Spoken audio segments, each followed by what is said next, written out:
जय हिंद। नमस्कार साथियों, कैसे हैं आप सभी लोग। उम्मीद करते हैं कि आप सभी लोग अच्छे होंगे और आप सभी लोग की तैयारी जो है साथियों बिल्कुल ही अच्छी तरीके से चल रही होगी।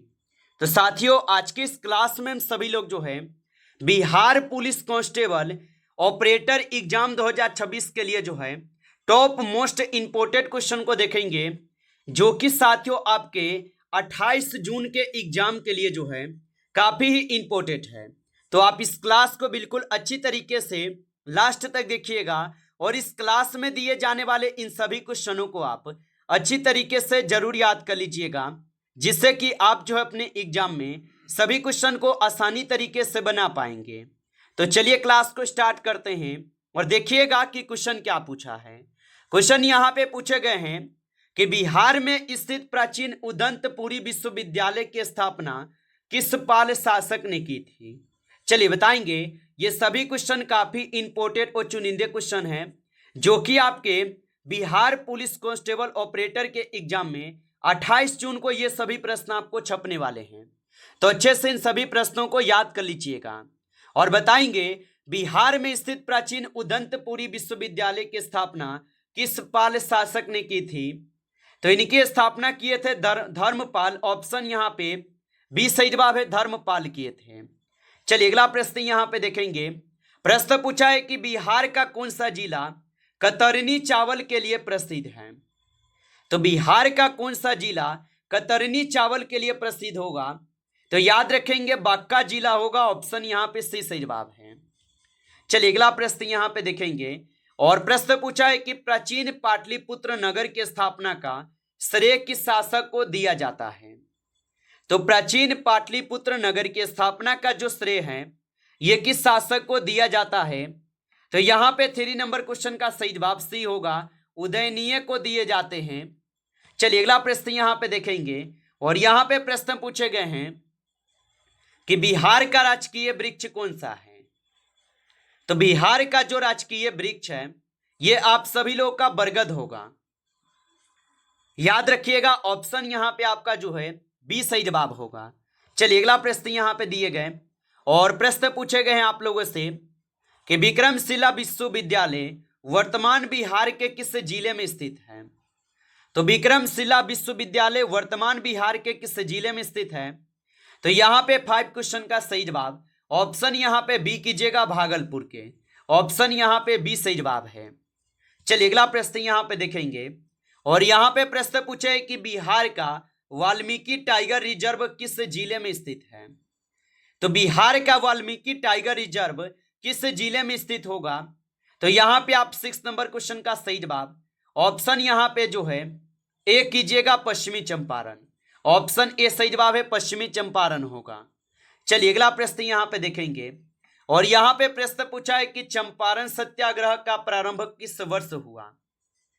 तो चंपारण सत्याग्रह का जो प्रारंभ है ये किस वर्ष हुए थे। तो चंपारण सत्याग्रह का जो प्रारंभ हुए ये हुए थे 1917 में। ऑप्शन यहां पे सी सही जवाब है, 1917 में हुए थे। चलिए अगला प्रश्न यहां पे देखेंगे और यहां पे प्रश्न पूछे गए बिहार में सर्वाधिक मखाना उत्पादन किस जिले में होता है। तो याद रखेंगे बिहार में सर्वाधिक मखाना उत्पादन किस जिले में होता है। तो ये होते हैं दरभंगा जिला में। ऑप्शन ए कीजिएगा, सही जवाब दरभंगा जिला में होगा। चलिए अगला प्रश्न यहां पे देखेंगे कि बिहार की राजकीय मछली कौन सी है। तो बिहार की जो राजकीय मछली है ये आप सभी लोगों का रोहू होगा। ऑप्शन ए को सही जवाब करेंगे, रोहू होगा। चलिए अगला प्रश्न यहां पे देखेंगे और यहां पे प्रश्न पूछा है नालंदा विश्वविद्यालय को किस विदेशी यात्री ने अपने यात्रा वृत्तांत में विस्तार से वर्णित किया है। चलिए बताइएगा। और साथियों, आप अभी तक इस क्लास को लाइक नहीं किए तो इस क्लास को एक बार आप लाइक कर लीजिए। नए जुड़े हैं आप इस चैनल पे तो चैनल को भी आप सब्सक्राइब करके ऑल नोटिफिकेशन को भी ऑल पे दबा के जुड़ जाइए, जिससे कि जब भी कोई नई क्लास हो सबसे पहले क्लास का नोटिफिकेशन आपके पास पहुंच सके। तो चैनल को आप सब्सक्राइब जो है जरूर कर लीजिएगा।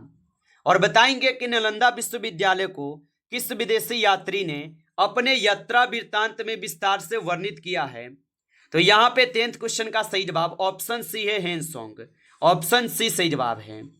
चलिए अगला प्रश्न यहां पे है और यहाँ पे प्रश्न है कि बिहार दिवस प्रत्येक वर्ष जो है कब मनाया जाता है। तो बिहार दिवस प्रत्येक वर्ष कब मनाए जाते हैं, तो ये मनाए जाते हैं आपके 22 मार्च को। ऑप्शन यहाँ पे 20 सही जवाब है 22 मार्च को। चलिए अगला प्रश्न यहाँ पे देखेंगे, और यहाँ पे प्रश्न है कि बिहार का कौन सा शहर सिल्क सिटी के नाम से प्रसिद्ध है। तो बिहार का कौन सा शहर सिल्क सिटी के नाम से प्रसिद्ध होगा, तो यहाँ पे 12th क्वेश्चन का सही जवाब ऑप्शन सी होगा भागलपुर। ऑप्शन सी सही जवाब है। चलिए अगला प्रश्न यहाँ पे देखिएगा, प्रश्न पूछा है कि बिहार में सोन नदी पे निर्मित प्रसिद्ध इंद्रपुरी बैराज ये किस जिले के निकट स्थित है। तो याद रखेंगे कि बिहार में सोन नदी पर निर्मित प्रसिद्ध इंद्रपुरी बैराज किस जिले के निकट पर स्थित है। तो यहाँ पे 30 नंबर क्वेश्चन का आप सही जवाब ऑप्शन ए करेंगे, रोहतास के। ऑप्शन ए सही जवाब है। आगे देखेंगे अगला प्रश्न यहाँ पे दिए गए कि बिहार का राजकीय पक्षी कौन सा है। तो बिहार का जो राजकीय पक्षी है ये कौन सा होगा, तो बिहार का राजकीय पक्षी जो है गौरैया हो जाएंगे, जिसे हाउस स्पैरो कहते हैं। ऑप्शन यहाँ पे सी सही जवाब है। चलिए अगला प्रश्न यहाँ पे देखेंगे कि प्रसिद्ध पितृपक्ष मेला बिहार के किस स्थान पर जो है आयोजित होता है। तो प्रसिद्ध पितृपक्ष मेला बिहार के किस स्थान पर आयोजित होता है, तो ये आयोजित होते हैं गया में। ऑप्शन यहाँ पे बी सही जवाब है, गया में होगा। चलिए अगला प्रश्न यहाँ पे देखेंगे, और यहाँ पे प्रश्न पूछे गए वैशाली गणराज्य किस महाजनपद की राजधानी थी। तो वैशाली गणराज्य किस महाजनपद की राजधानी थी, तो वैशाली गणराज्य जो है ये हो जाएंगे औधी के, और यहाँ पे ऑप्शन बी कीजिएगा सही जवाब, यहाँ पे औधी कर दीजिएगा, औधी के हो जाएंगे। चलिए अगला प्रश्न यहाँ पे देखेंगे, बिहार का कौन सा जिला शाही लीची के लिए जो है प्रसिद्ध है। तो बिहार का कौन सा जिला है जो शाही लीची के लिए प्रसिद्ध होगा, तो यहाँ पे 70 नंबर क्वेश्चन का सही जवाब बी होगा, मुजफ्फरपुर जिला। ऑप्शन यहाँ पे बी सही जवाब होगा। चलिए अगला प्रश्न यहाँ पे है कि राजगीर में आयोजित मलमास मेला कितने वर्षों के अंतराल पर लगता है। तो राजगीर में आयोजित मलमास मेला कितने वर्ष के अंतराल पर लगता है, तो यहाँ पे 80 का सही जवाब ऑप्शन ए सही जवाब होगा। 3 वर्ष के अंतराल पर लगते हैं। चलिए अगला प्रश्न यहाँ पे देखिएगा, और यहाँ पे प्रश्न पूछे गए 90 नंबर, बिहार की सबसे लंबी नदी कौन सी है। तो बिहार की सबसे लंबी नदी जो है यहाँ पे कौन सी होगा, तो गंगा जो है ये बिहार की सबसे लंबी नदी है, याद रखेंगे। चलिए अगला प्रश्न यहाँ पे देखेंगे, यहाँ पे प्रश्न है कि बिहार का प्रथम हिंदी समाचार पत्र बिहार बंधु किस शहर से प्रकाशित हुआ था। तो बिहार का प्रथम हिंदी समाचार पत्र बिहार बंधु किस शहर से प्रकाशित हुआ था, तो ये प्रकाशित हुए थे पटना से। ऑप्शन ए कीजिएगा सही जवाब, पटना से हो जाएंगे। चलिए अगला प्रश्न यहाँ पे देखेंगे, और यहाँ पे प्रश्न पूछा है भारत में काली मिट्टी का निर्माण मुख्यतः किस प्रकार की चट्टानों के अपक्षय से हुआ है। तो भारत में काली मिट्टी का निर्माण मुख्यतः किस प्रकार की चट्टानों के अपक्षय से हुआ, तो यहाँ पे 22 क्वेश्चन का सही जवाब जो है ऑप्शन यहाँ पे क्या होगा, तो यहाँ पे 22 नंबर क्वेश्चन का आप सही जवाब जो है यहाँ पे ऑप्शन बी करेंगे, बेसाल्ट हो जाएंगे। ऑप्शन बी सही जवाब है, बेसाल्ट चट्टान। आगे देखेंगे अगला प्रश्न यहाँ पे है, भारतीय संविधान के किस अनुच्छेद के अंतर्गत राष्ट्रपति वित्त आयोग का गठन करते हैं। तो भारतीय संविधान के किस अनुच्छेद के अंतर्गत राष्ट्रपति वित्त आयोग का गठन करते हैं, तो 23 नंबर क्वेश्चन का सही जवाब बी कीजिएगा, अनुच्छेद 280 के तहत करते हैं। आप अच्छे से इनको जो है याद रखेंगे। चलिए अगला प्रश्न यहाँ पे देखेंगे, और यहाँ पे प्रश्न पूछे गए हैं आपसे 24 नंबर क्वेश्चन पूछे गए हैं आपसे कि मानव विकास सूचकांक में निम्नलिखित में से कौन सा घटक जो है शामिल नहीं है। तो मानव विकास सूचकांक में निम्नलिखित में से कौन सा घटक शामिल नहीं है, तो यहाँ पे आप 24 क्वेश्चन का सही जवाब जो है ऑप्शन यहाँ पे डी कीजिएगा, मुद्रास्फीति दर जो है ये शामिल नहीं है।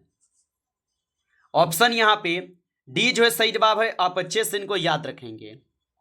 चलिए अगला प्रश्न यहाँ पे देखेंगे, और यहाँ पे प्रश्न पूछे गए हैं 25 क्वेश्चन क्या पूछा है आपसे कि अमरावती स्तूप का विकास मुख्यतः किस राजवंश के संरक्षण में हुआ था? तो अमरावती स्तूप का विकास मुख्यतः जो है ये किस राजवंश के संरक्षण में हुआ था?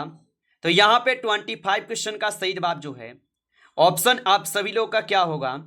तो 25 क्वेश्चन का सही जवाब ऑप्शन ए हो जाएंगे, सातवाहन के ऑप्शन ए को सही जवाब करेंगे। चलिए अगला प्रश्न यहाँ पे देखेंगे। यहाँ पे दिए गए 26 नंबर क्वेश्चन पूछा है कि भारत की सबसे बड़ी मीठे पानी की प्राकृतिक झील बुल्लर झील किस नदी से संबंधित है? तो भारत की सबसे बड़ी मीठे पानी की झील प्राकृतिक झील बुल्लर झील किस नदी के से संबंधित है? तो ये हो जाएंगे आप सभी लोग के झेलम नदी से। ऑप्शन यहाँ पे बी कीजिएगा, सही जवाब झेलम नदी से होगा। चलिए अगला प्रश्न यहाँ पे देखेंगे। 27 नंबर क्वेश्चन पूछे गए हैं आपसे यहाँ पे, भारतीय संविधान में मौलिक कर्तव्यों को किस संविधान संशोधन द्वारा जो है जोड़ा गया था? तो भारतीय संविधान में मौलिक कर्तव्यों को किस संविधान संशोधन के द्वारा जोड़े गए? तो यहाँ पे 23 क्वेश्चन का सही जवाब जो है 27 क्वेश्चन का सही जवाब ऑप्शन बी होगा, 42वां संविधान संशोधन के द्वारा। ऑप्शन यहाँ पे बी सही जवाब है। चलिए अगला प्रश्न यहाँ पे देखेंगे। रेपो दर में वृद्धि होने पर सामान्यतः क्या प्रभाव पड़ता है? तो रेपो दर में वृद्धि होने पर सामान्यतः क्या प्रभाव पड़ता है? तो आप बताएंगे ऋण महंगा हो जाता है। ऑप्शन यहाँ पे सी सही जवाब है, आप अच्छे से इनको याद रखेंगे। चलिए अगला प्रश्न यहाँ पे देखेंगे। विक्रमशिला विश्वविद्यालय की स्थापना किस पाल शासक ने की थी? तो विक्रमशिला विश्वविद्यालय की स्थापना किस पाल शासक ने की थी? तो यहाँ पे 29 क्वेश्चन का आप सही जवाब जो है ऑप्शन यहाँ पे क्या करेंगे? तो ऑप्शन यहाँ पे आप लोग ए करेंगे, धर्मपाल। ऑप्शन ए को सही जवाब करेंगे, धर्मपाल होगा। चलिए आगे देखेंगे। अगला प्रश्न यहाँ पे दिए गए हैं और यहाँ पे दिए गए हैं 30 नंबर क्वेश्चन कि भारत के पश्चिमी तट पर स्थित कोंकण क्षेत्र मुख्यतः किन दो स्थानों के बीच फैला है? तो भारत के पश्चिमी तट पर स्थित कोंकण क्षेत्र मुख्यतः किन दो स्थानों के बीच फैला है? तो ये फैले हुए हैं आपके मुंबई से गोवा। ऑप्शन यहाँ पे बी कीजिएगा इस क्वेश्चन का जो है सही जवाब। चलिए अगला प्रश्न यहाँ पे देखेंगे और यहाँ पे प्रश्न पूछे गए हैं 31 कि भाभर क्षेत्र भारत के किस भौगोलिक प्रदेश का भाग है? तो भाभर क्षेत्र भारत के किस भौगोलिक प्रदेश का भाग होगा?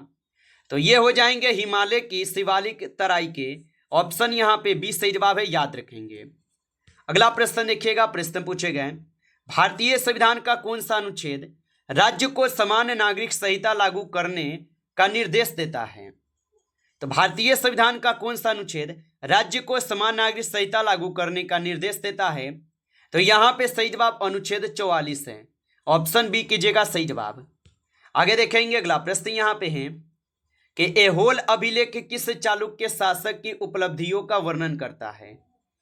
तो ऐहोल अभिलेख किस चालुक्य शासक की उपलब्धियों का वर्णन करता है?